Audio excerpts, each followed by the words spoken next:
it's Ivy Slater, and you're listening to Her Success Story Podcast, a show where gutsy businesswomen share their success journey.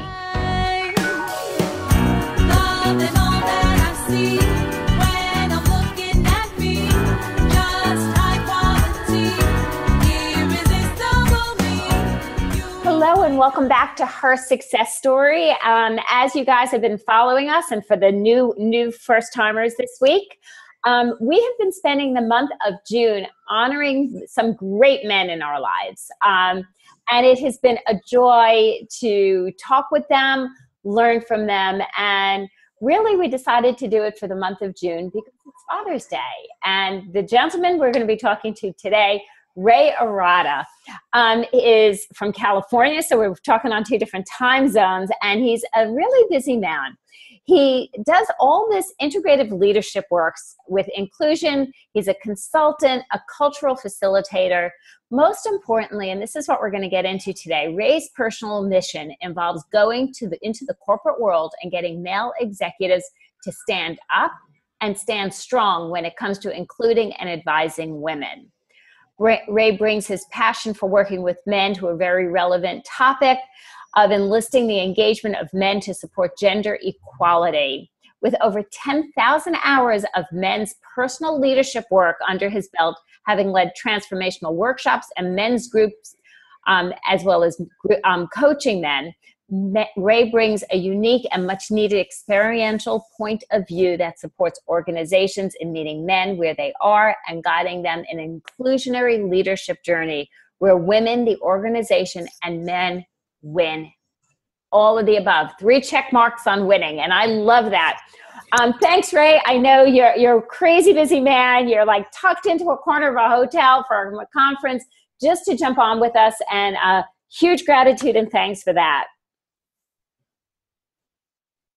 Thank you, Ivy, for that amazing introduction. And I realized in hearing you speak to the bio that there's one piece missing in that in the bio, that because of all this men's work that I've been doing over the years, I've also learned how to take all of that knowledge and support women in meeting men where they're at as well. And that's been the big upside surprise in this eventual gender partner world that we all want to live in. So how did let's say, how did you get into this work, or how did this work find you? So there's a lot of ways I can answer that, but there's a couple. So I define this by man in the mirror moment stories, but probably the biggest one was my wake up call in 1999 when I had moved into a brand new custom built home with my then wife and 3 children.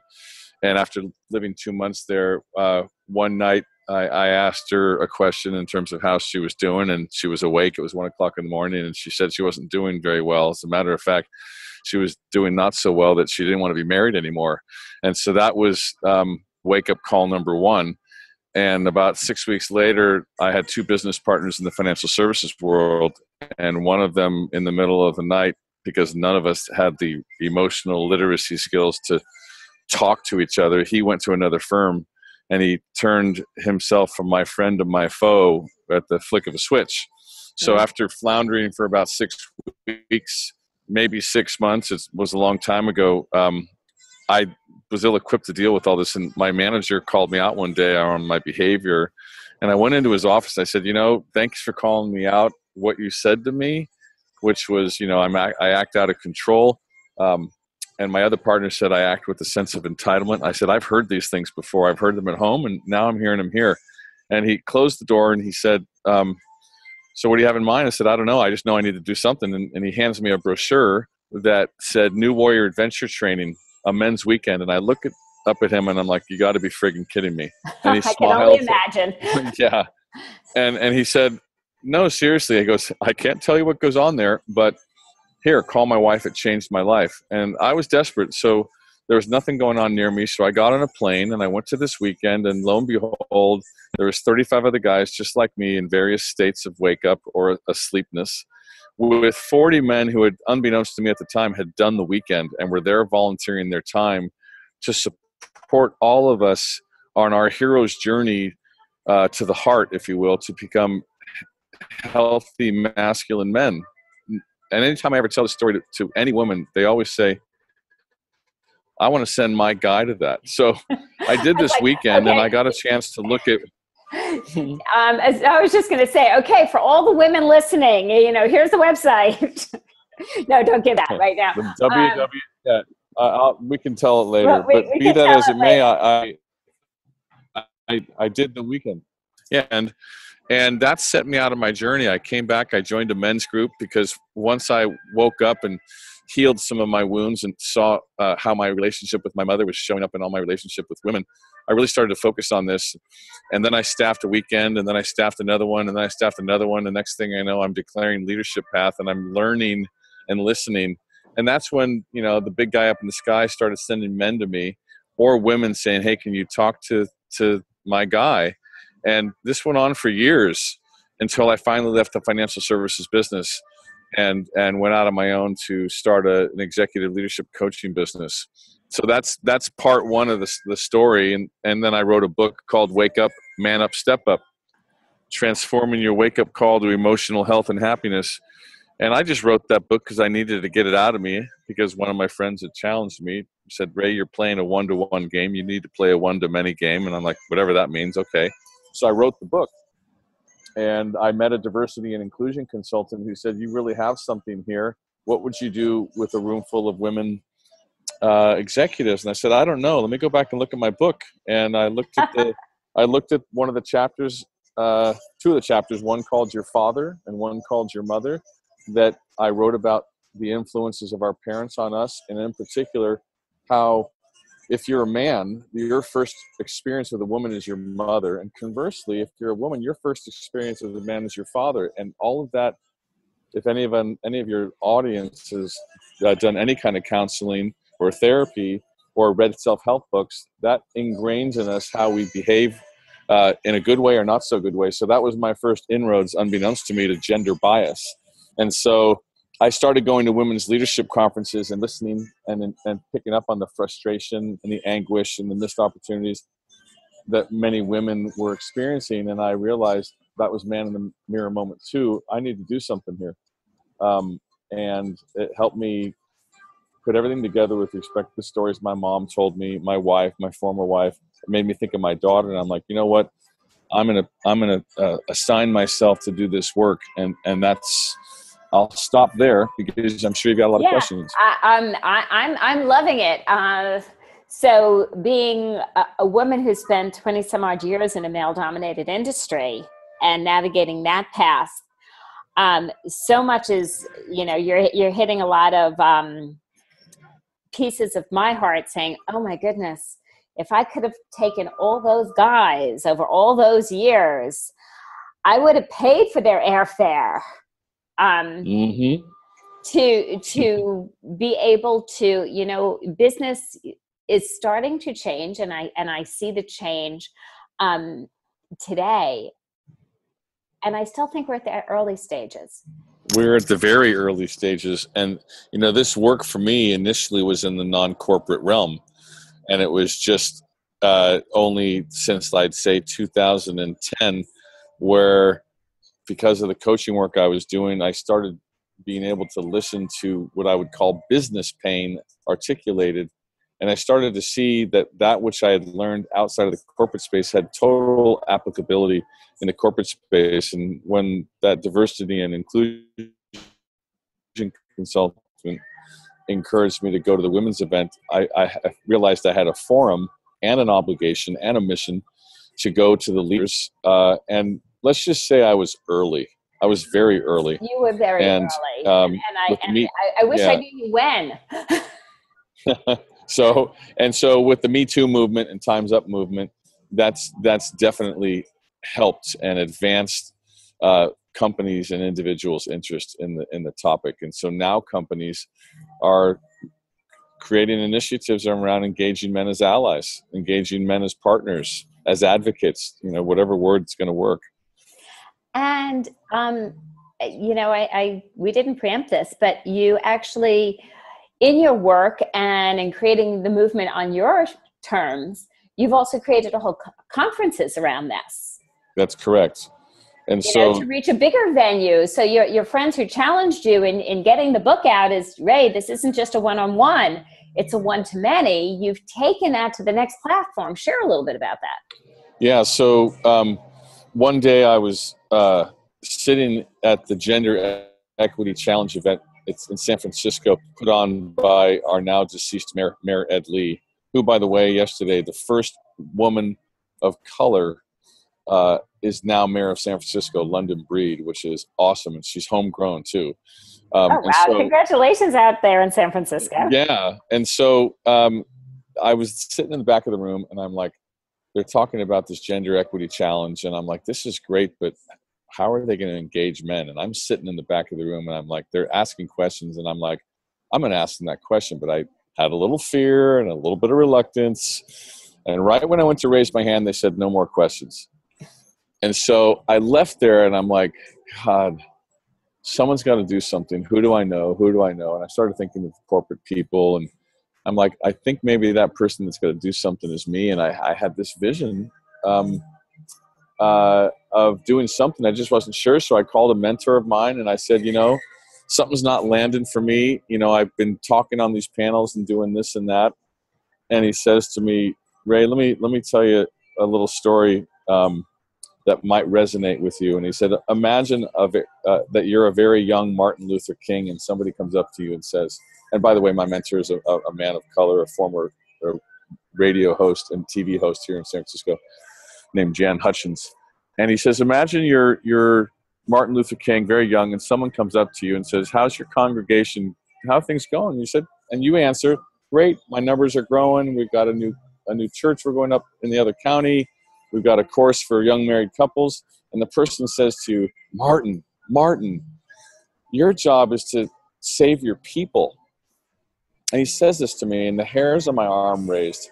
And I realized that, you know, I was playing way small and that somebody needed to put the spotlight of attention on men, not as white knights, but to play their role as partners. And given that I had done all this healthy masculinity work, I realized I got to do this.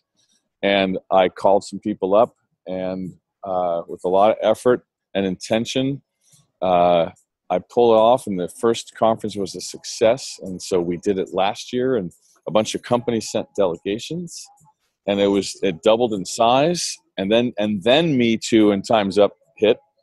And after that, here I am, and not only envisioning bringing it to New York, but talk about the seas parting, the I-Crossing, which is the social media conglomerate for Hearst, the organization, offered to host my space. Nice. The UN, the founder, Elizabeth Nyamaro, who founded He for She, their people reached out to speak at the conference. And so I know I'm headed in the right direction. And it's very early, very, very early. So it's very exciting.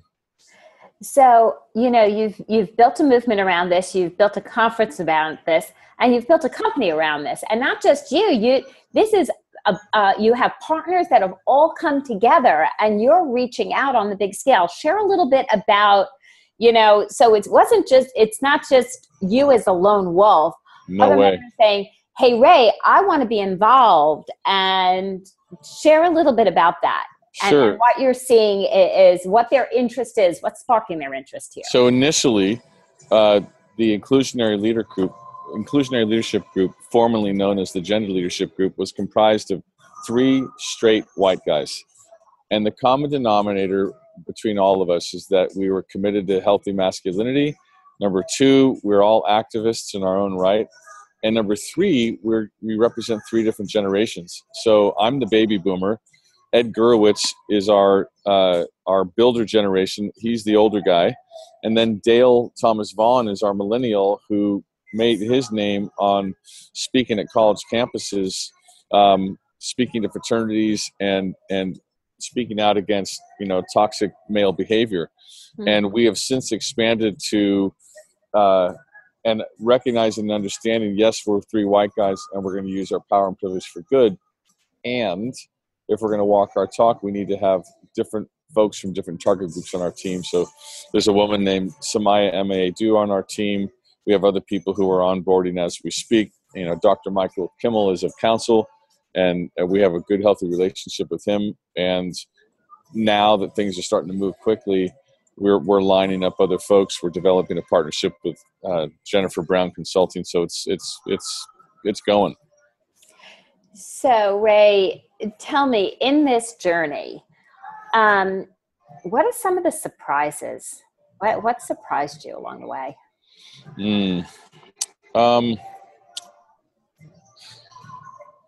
One of the surprises for me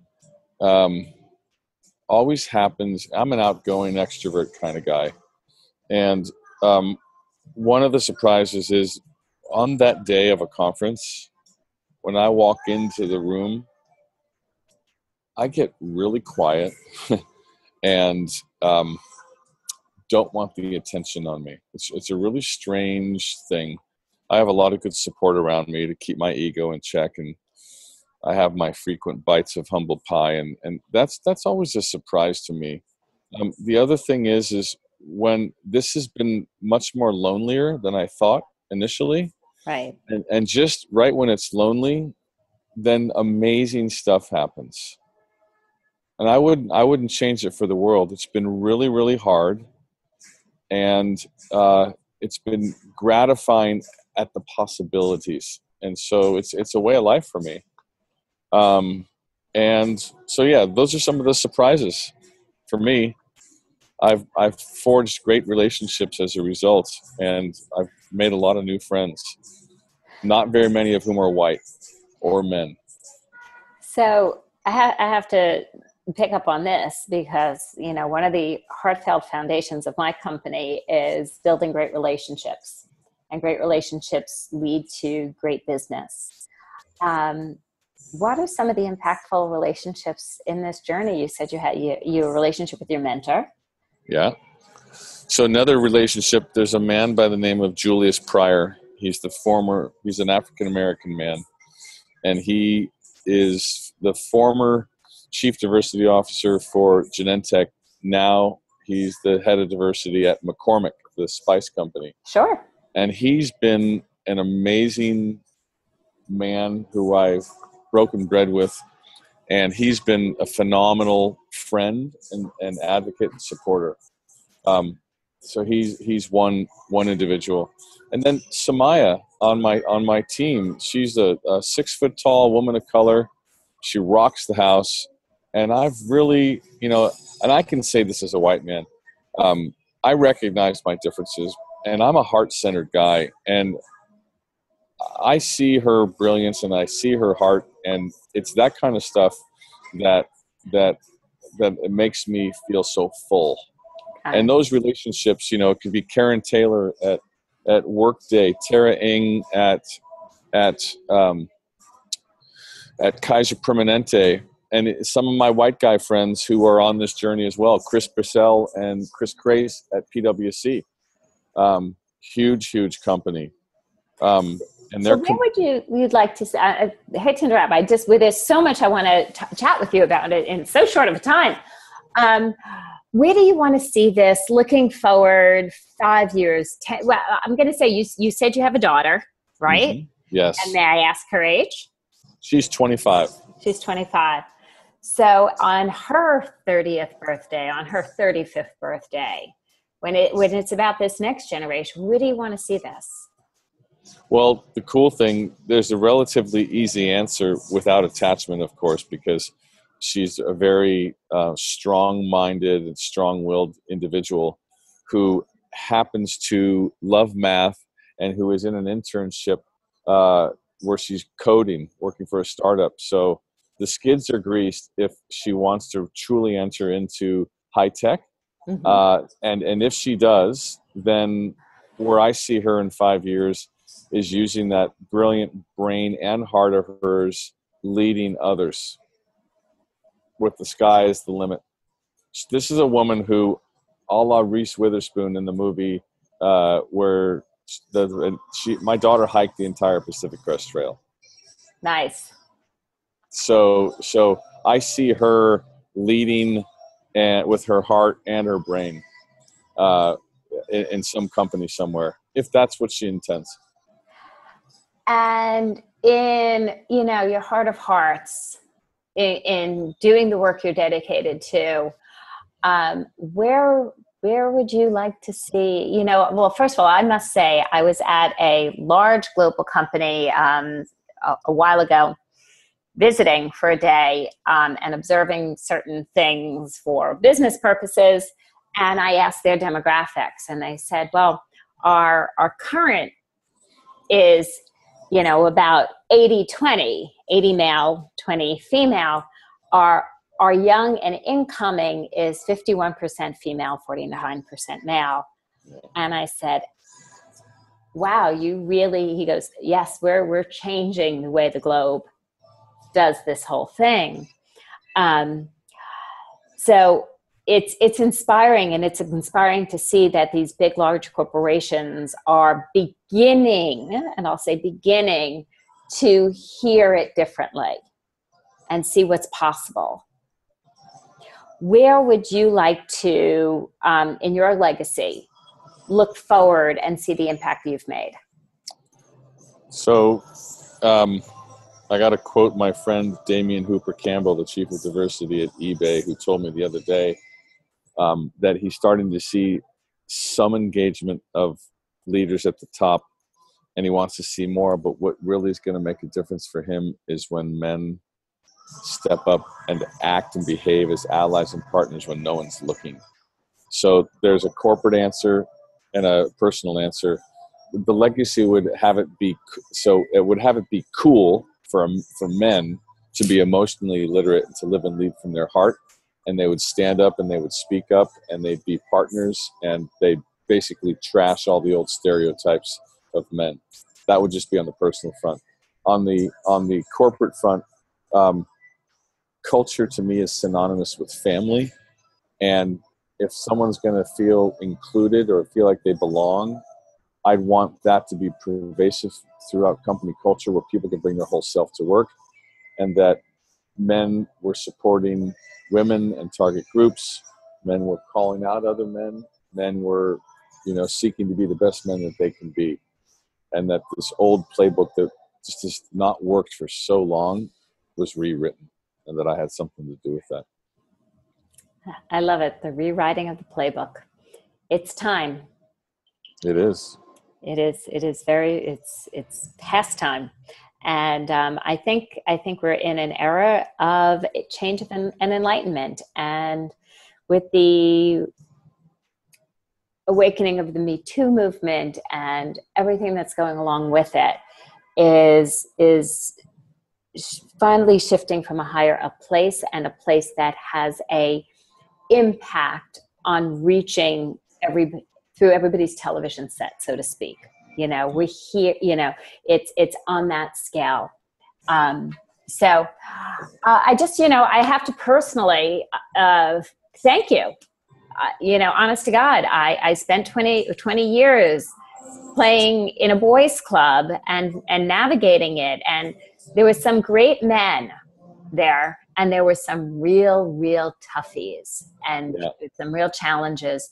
And if the work that you're doing makes an impact on one of them, it's worth it. It's one man at a time.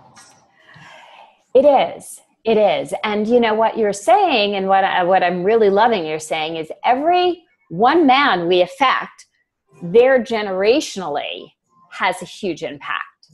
And that's where change is going to evolve from. Sorry about that. But it's where it's going to evolve from. And that ripple effect of every man touches another woman, and every boy is then seen from the dad. So it's great work. I thank you. It's not easy work. And, I truly, bottom of my heart, thank you for taking on this mission and creating it your life's work. Thank you. I appreciate that. So for our listeners who want to know more, want to be in touch with you, want to say, hey, I'm in. I want to learn more. I want to be part of this impact. Where are they going, Ray? So one place they're going to go is to www.bettermanconference.com. And when they go there, They can, if they choose to come to the conference, they're in New York or San Francisco. They can register for the conference. They can also sign up for, and I'm just looking for it right now. At the very, very bottom, it says subscribe. And you can subscribe to our newsletter or our blog. We put it out every week. And we have a whole calendar of content that we do year round, but it's going to be gearing up towards the conference. Awesome. For those that, Better Man Conference is the place to be, and it's not a place to come alone. No. In all honesty, Ray and I were talking the other day, and he's like, "Hey, Ivy, you're in New York," and it's like, "Yeah, like that's an easy one." And I'm in California a bunch of the time too. This isn't the type of thing to come alone to. It's a gift forward, because every person we touch, again, has that ripple effect to touch others and to touch the future. It's an important conversation. It's an important time of change. Join Ray, join all of us in embracing the man-women equality, diversity. We are all one. Ray, I just, on a personal note, I'll share this. Last night in New York City, I was at Lincoln Center watching Alvin Ailey. And I leaned over to a dear friend of mine who's a successful writer, woman of color. And I was like, look around us. Look around. Because this is Alvin Ailey and it's the arts, we have young, old, cultures, colors, religions. I said, everybody, dresses and jeans and the audience was a completely diverse, eclectic group.